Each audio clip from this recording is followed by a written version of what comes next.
Is water collecting at the bottom of your fridge? Annoying, isn't it? But luckily the cause and the solution to this problem is incredibly simple. This fridge freezer, like many models in the UK, is an auto defrost fridge freezer.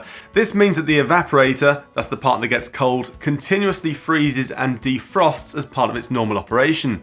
Now inside the fridge we have what is known as a wet wall, and the evaporator is hidden behind there. During the freezing and defrosting process, water droplets run down the wet wall and through a drain hole at the bottom, and the water is removed by evaporation. Now if you're getting water collecting at the bottom of your fridge or around the salad drawer area, it's almost certainly due to a drain hole being blocked. Recognise this is a drain hole cleaning tool, and you would have got one with your fridge.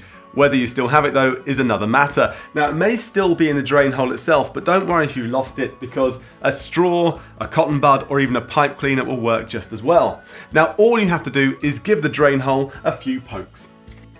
Finally, try not to let any food or produce that you put into your fridge touch that back wet wall.